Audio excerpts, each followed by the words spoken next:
Good afternoon, everybody. Welcome back to our daily briefing. I want to start by just acknowledging how the residents of Providence and the students and campus community at Brown are still feeling restless and eager for an arrest, and we understand and share that feeling. We are also eager for an arrest. The investigation is well underway, and we'll hear an update in just a second from Colonel Perez and Attorney General Noronha. But I want to reemphasize that in the Providence community and with the governor's help, really in the broader Providence community, we have tightened security and we have neighbors looking out for one another, and we will get through this. I know our city, and we are a resilient community, and we are a city that will support one another as we move forward in this scary time. Just because you're feeling unsafe doesn't mean that that's invalid. We know that that's real, but we are doing everything we can to both advance this investigation, but also to provide the support necessary as we move forward and take the first steps together that we need to as a city to start to recognize that kids need to go to school and people need to go to work, and we appreciate the courage and sometimes even tentative steps forward that we're taking as we start to move forward as a community. At this time, I'd like to introduce Colonel Oscar Perez, who will give an update on the investigation. Thank you. Thank you, Mayor. Good afternoon. If we can please show the photo that we released earlier today.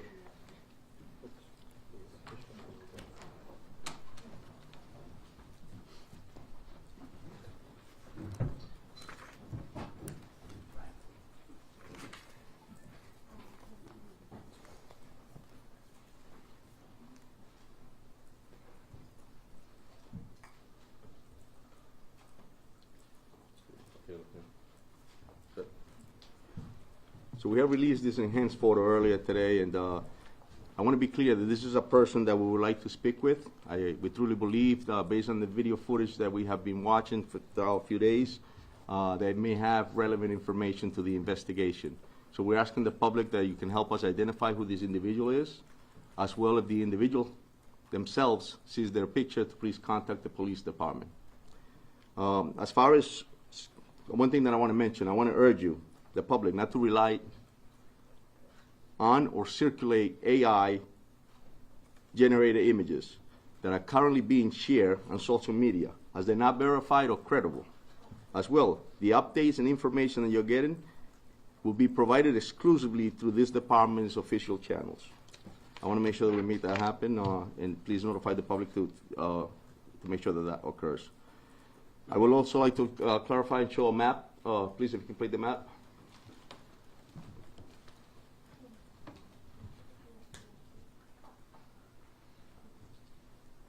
So the map here that you see is actually a map of the area that we have been intensively walking on those streets, canvassing the area.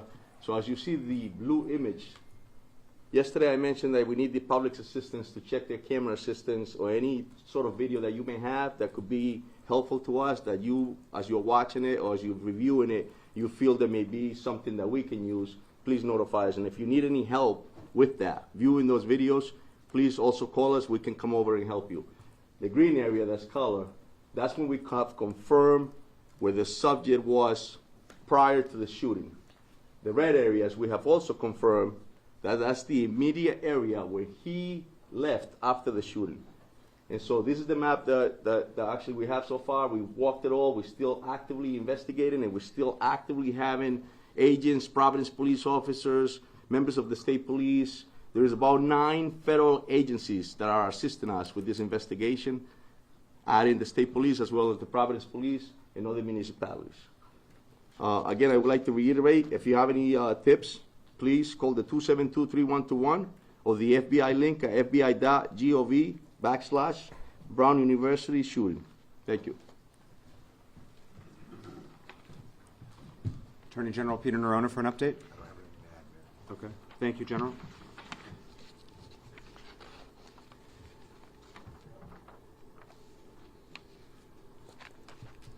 One additional update from me, and then we'll be happy to take your questions. First, I want to just take a moment to recognize and honor the memory of Ella Cook and Muhammad Aziz Umerzakov, who are the two deceased victims from this tragedy, and update you on the status of the survivors. Yesterday, we mentioned that one individual had been discharged. I'm happy to report that another individual has been discharged today. That leaves one survivor in critical but stable condition and 5 in stable conditions. The parents that I spoke with today all reported that their kids were improving. So this is a happy announcement. But I know the entire Providence community, the entire state of Rhode Island, the governor and I were together at a memorial service last night, mourn the loss and offer our most sincere condolences to the Cook and Umerzakov families. Following up on a note that the Colonel made with respect to AI-generated images and other misinformation, we have created an online folder with all of the video and images that have been released. And we encourage both members of the press, but also members of the community. We know lots of people are sharing information, and we appreciate that. We think that will help with this investigation. But we encourage them to download and share the videos and photos from the website that has been created so that you can ensure that you're sharing an accurate and verified photo and video. That website is now live. It is providenceri.gov/tips. TIPS. providenceri.gov/tips is an online file folder that has the videos and photos that have been released to date, and it will be updated as we progress.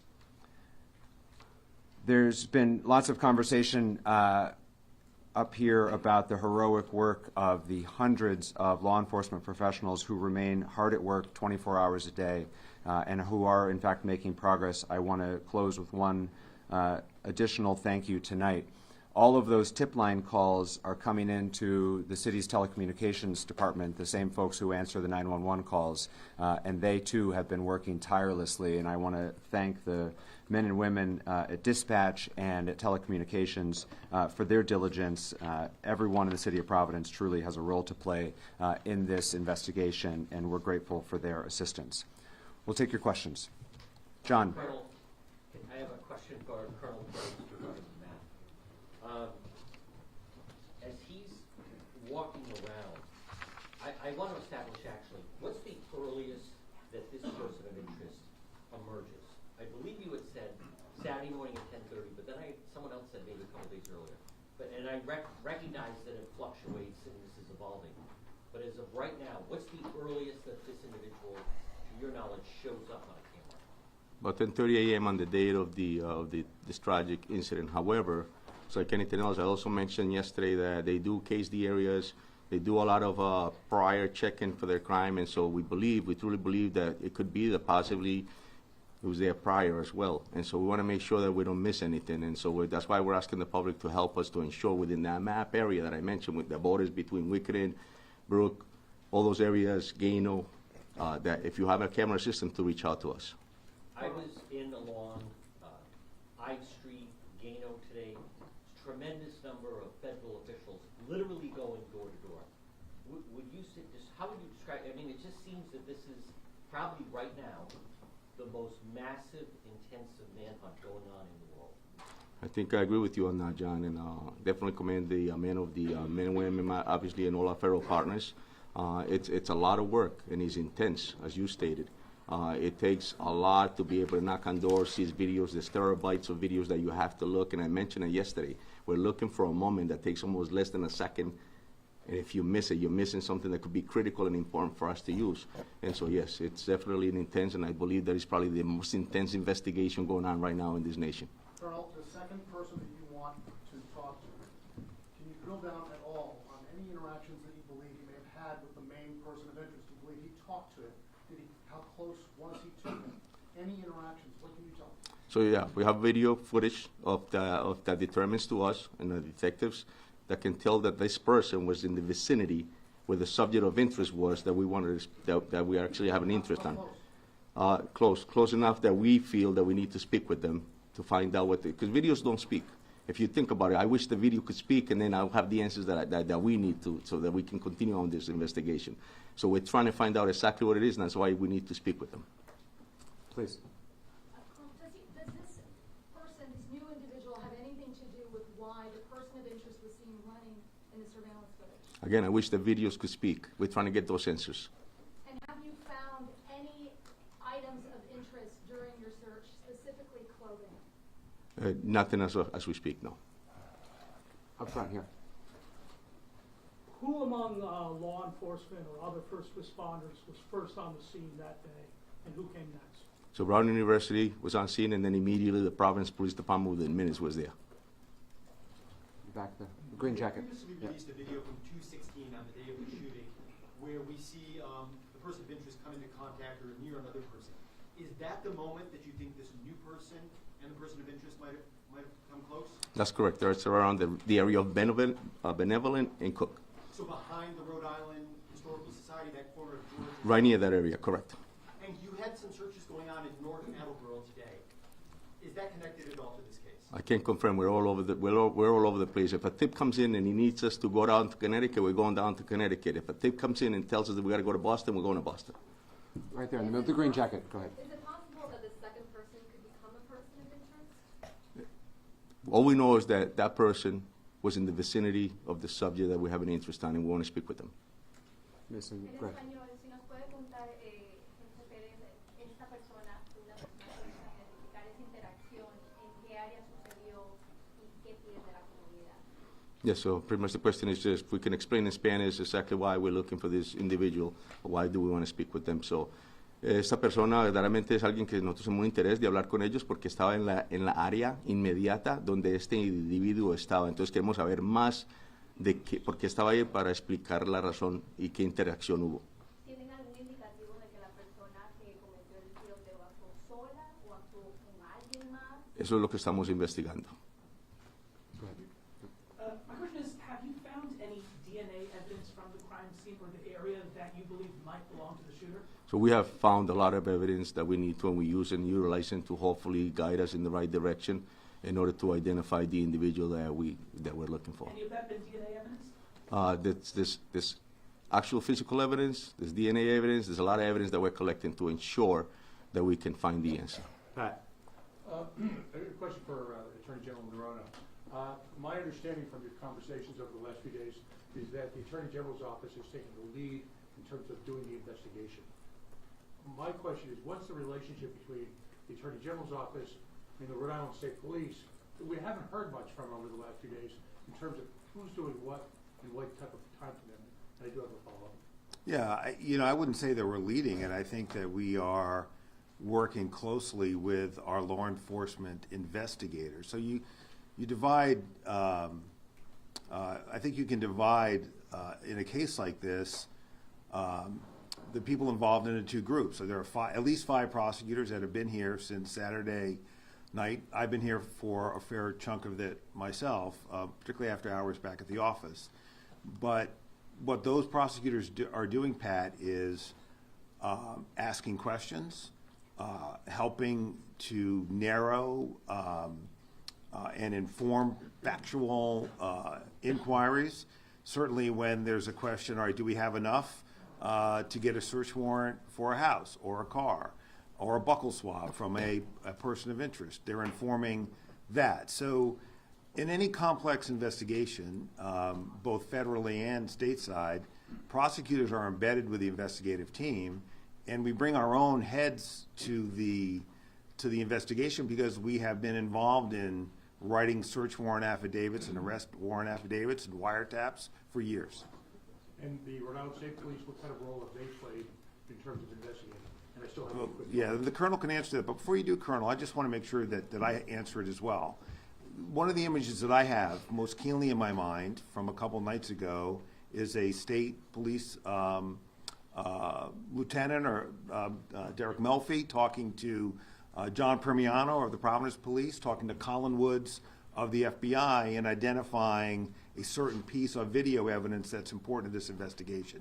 And that's how intertwined and cohesive it is, while prosecutors look on and engage at the same time. So I addressed this question a couple of days ago. So this is a very collaborative effort between all of law enforcement, between the Providence Police, the state police, all of our federal partners. We will continue to develop leads and follow that with the evidence that comes along with that until this perpetrator is apprehended. Thank you. I have one quick follow-up. For the gentleman from Brown University. Yep. Can you say for the record and with complete certainty that every bit of digital, mass surveillance, whatever type of evidence was collected by the infrastructure of Brown University has been turned over to the Providence Police Department as well as the Attorney General's office? Is the Brown University withholding anything, for the record?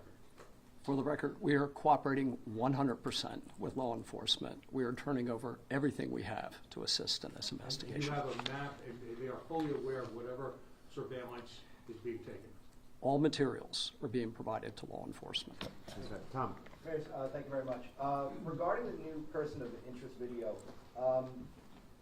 who may have had contact with the primary person?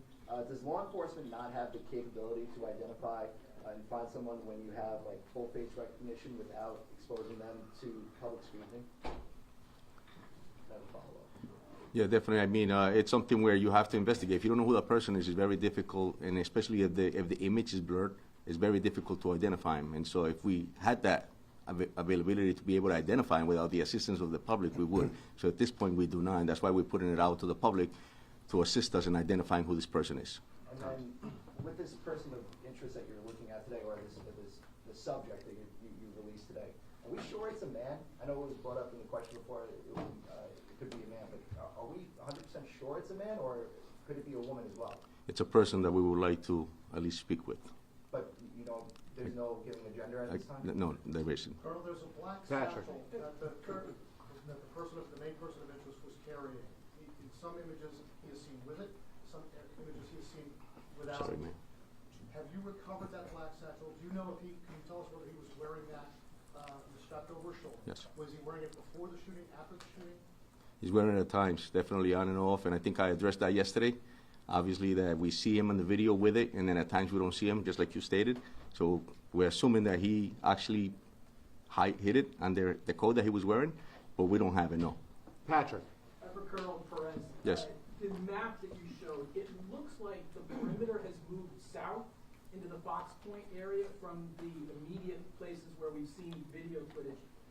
Can you tell me why the level of interest has moved south of the shooting site and into the Fox Point area? Is there new video footage? Is there additional evidence that points towards that area? I mean, the investigation is intensive, so we're following his path. And he's getting us, the last place we saw him was right at Ives near Pittman. And so that's sort of south, and we're going to continue to check, but that's the last place that we saw him. That's why we moved south, and we may continue to move. It all depends. We want to see as far as we can, how far we can go to identify him.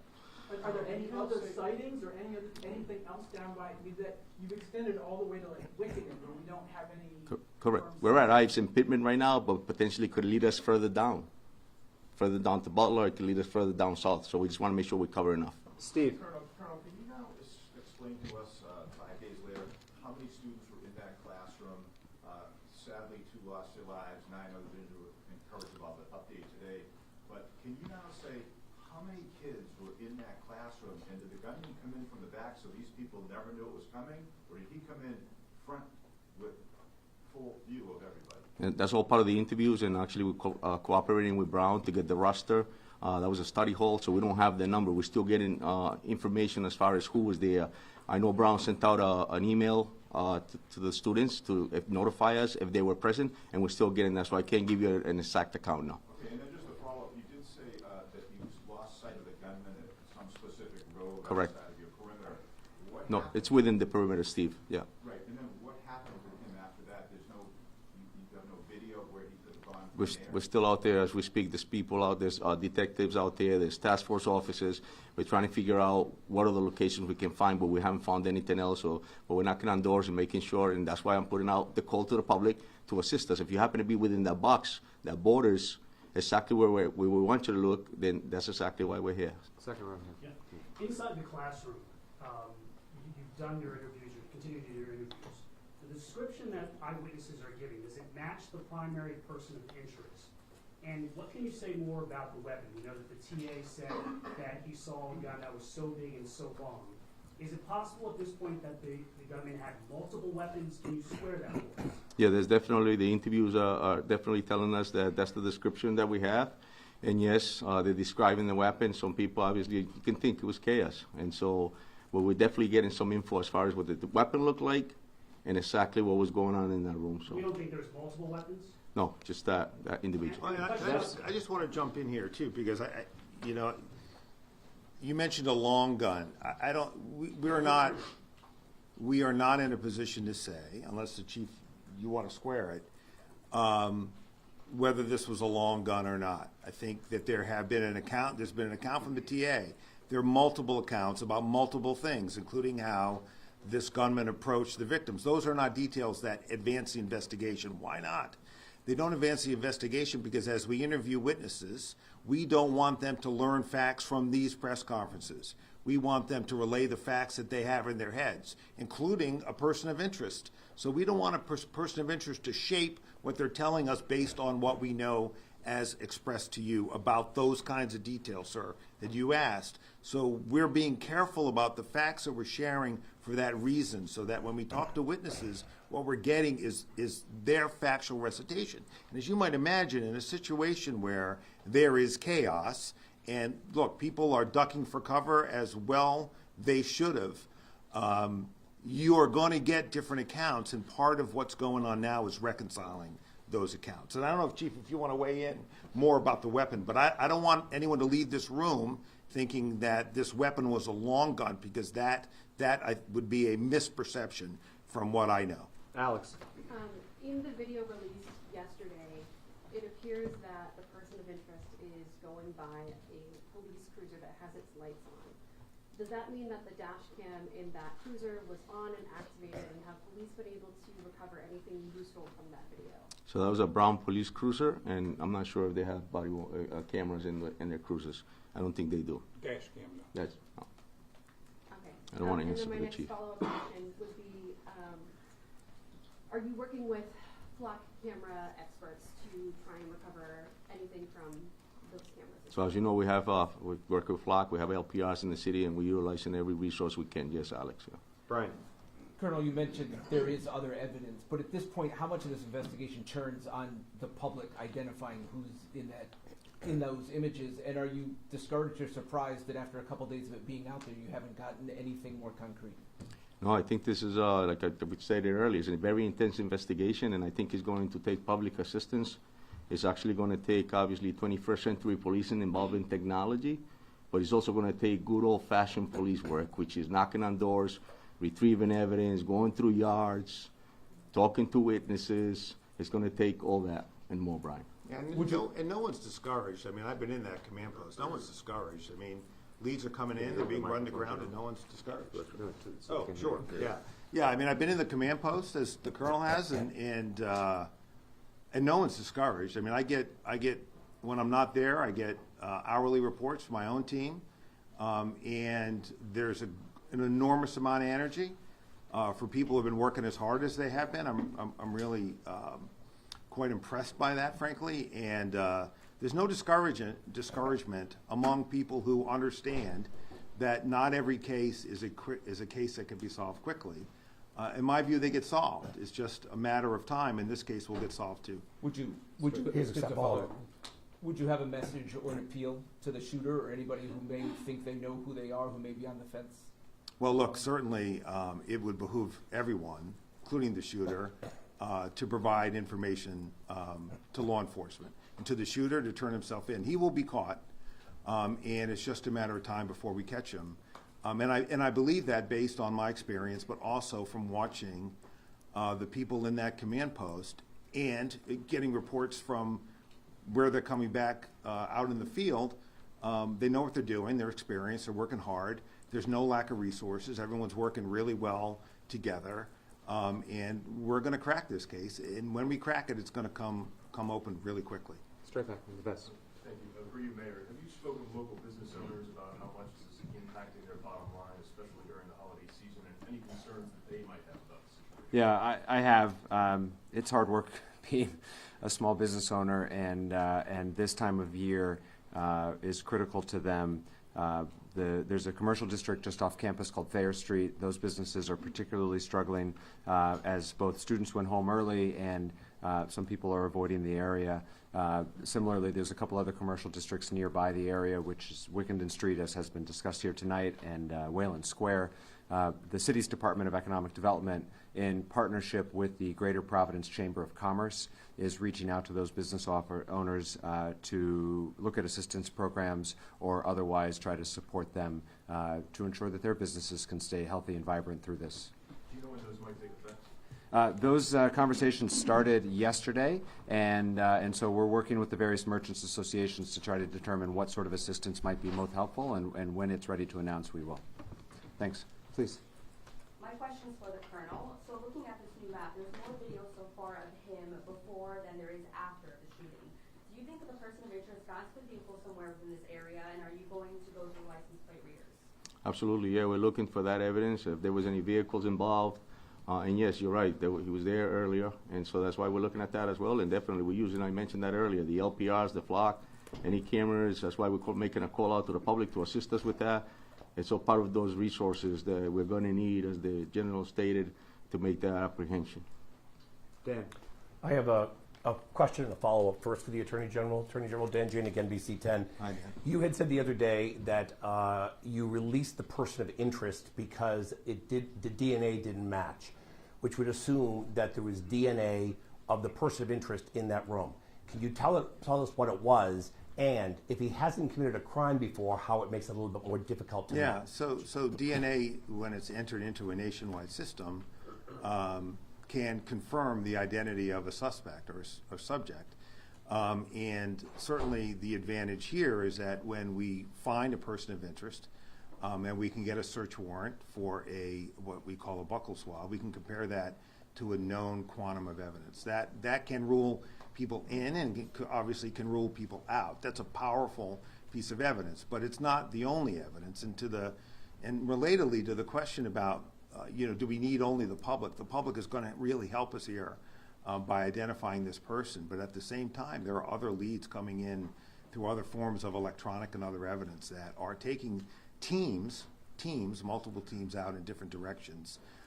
And we're able, through a variety of means, not just DNA evidence, to rule people in or rule people out. And it's a combination of really impressive work by vector experts in various forms of modern law enforcement techniques.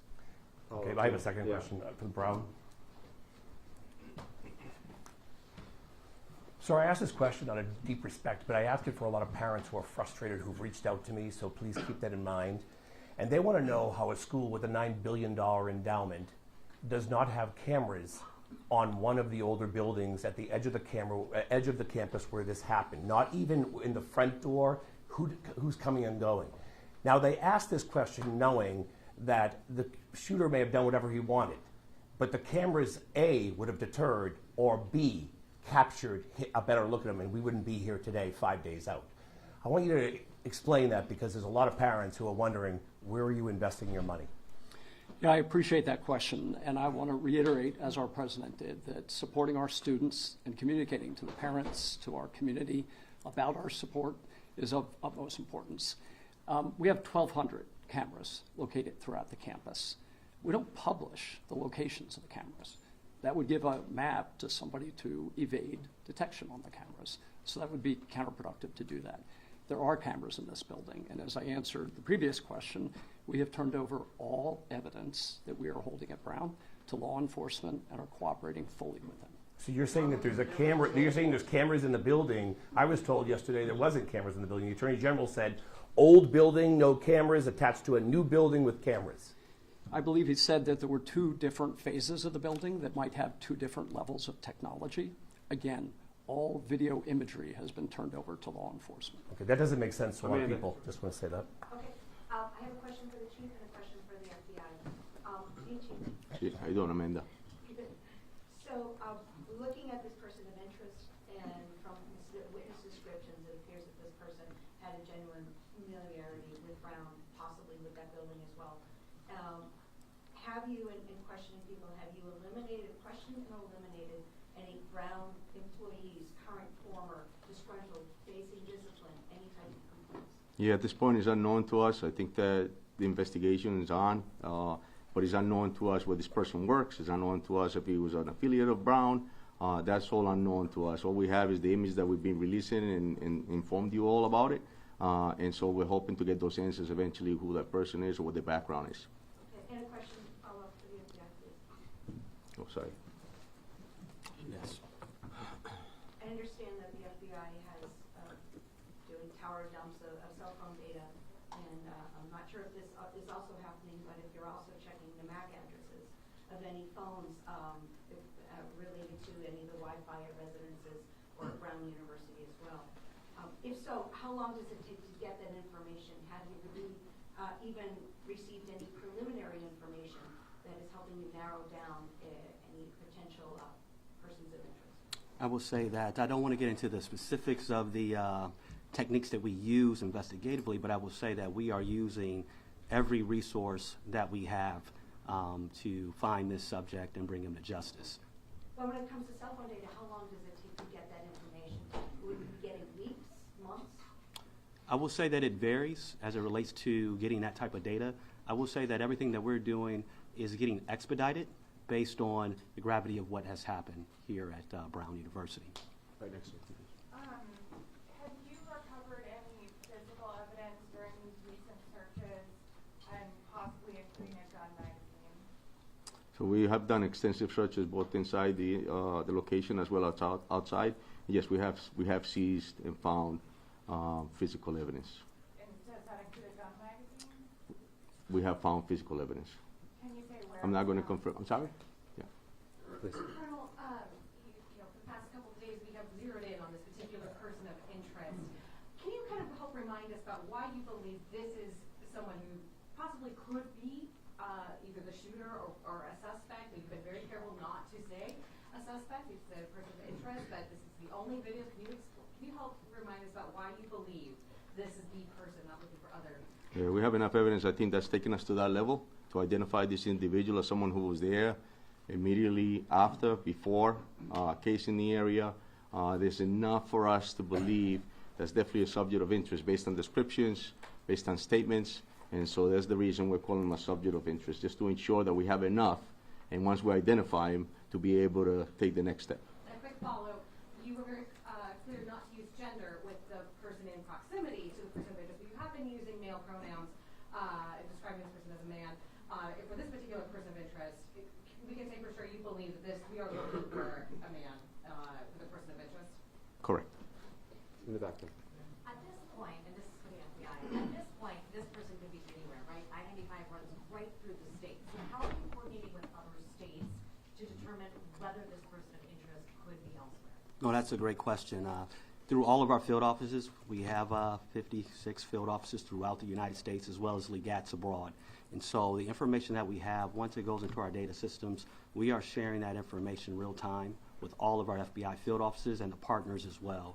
And so that is a way in which we're making sure that whether that subject has left the state or even left the country, that we are using that full reach of the federal arm to track that individual down. And a follow-up real quick for one of you. I understand that Brown has 1,200 cameras. Why, and that those images have been handed over to the investigation, why have we not seen any of this footage? Wouldn't it help if the media or if the general public saw people walking through campus and just to get angles? Yeah, I mean, my answer to that is footage of students running from the scene doesn't help advance identifying this person or this investigation. Walking in? Him walking into the building? No, not him. I'm talking about video footage of students that were not harmed, other students hearing shots, running through a different part of the building. We have video footage of that.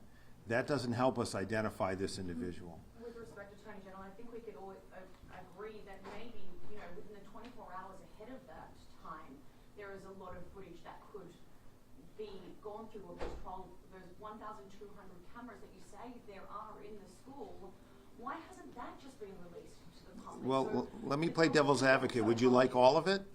Why not? Well, because here's why. Because it doesn't tell us anything about who committed this crime yet. If we get a better image of who committed this crime, you'll have it. There is no effort to preclude the public, online investigators in the press, from getting to the result faster than we can. If you can identify this person faster than we can, have at it.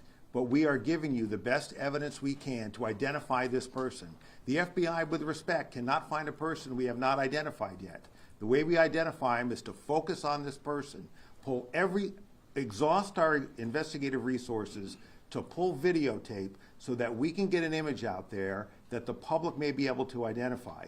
At the same time, exploiting other evidence to try to track this person in different ways, which has been going on for the last 72 hours. So, well, what does that look like? What that looks like is information comes in. It could come in from the tip line. The team runs it to ground. They rely on other evidence, the flock cameras that the Colonel referenced, other electronic data that Amanda's referring to, and you can rule that person in or out. When that person is ruled out, you move on to the next one. The way the public helps us now is to help us identify this person. Okay, but that's not the exclusive way we're going at it. But it does not advance our investigation to have reams of data out there that don't help identify the shooter. And we're confident of that. My follow-up question just to that was as well is, we speak a lot about the public helping as well, and we know that, the FBI is involved. But 5 days, a person can get very far in 5 days. What other state police departments are helping you with this, and do you have any indication how far this person may have gotten in this time? Oh, go ahead, Yeah, Colonel. no, I got it. So pretty much, it's a great point, and that's something that we're considering. Obviously, he could be anywhere. You're right. And I think the fact that we're all here in this room and we're providing the info and it's being spread out through this nation, I would hope, I'm speaking to different chiefs. I've had the privilege to know a lot of them. We're exchanging info as we speak. We don't know. But we still don't know what the person is or who he is, right? And so we're going to continue to view, review, and then send out. And I just want to touch on that question because you do make a good point. If there's 1,200 cameras, right, how come we're not seeing it at all? But at the end of the day, we're looking at key evidence, key video evidence to send out. It makes no sense to re-victimize students who went through that. That's not my job, and my responsibility is to ensure that people are safe. It's no different than I'm asking the public to provide me with video footage for weeks. I don't want to know what's going on in their homes for weeks. I want to know if they can see a piece of evidence that is going to be helpful for us to progress in this investigation. What do we know about the level of public access to Barracks and Holly? Is this a door that somebody from the public, the shooter, would have been able to walk in, or is this a place where you would have needed like swipe access to get in? Certainly. Thanks for that question. Brown is no different than most colleges and universities that during daytime hours, there's open access to academic spaces. So that was the case on the day of the event. Bill. Question for Brown.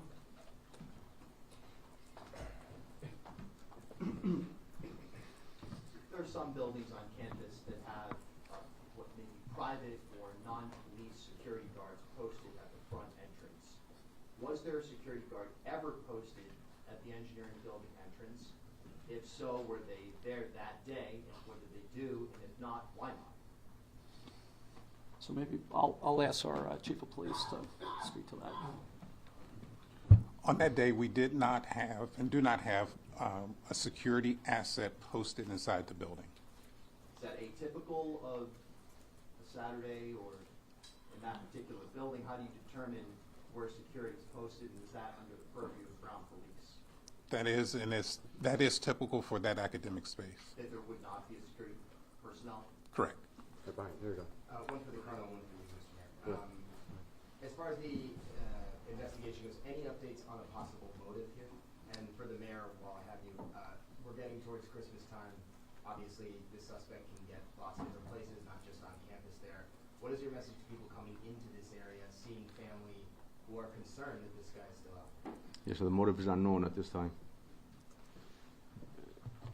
As we're, what are we, a week away from Christmas now?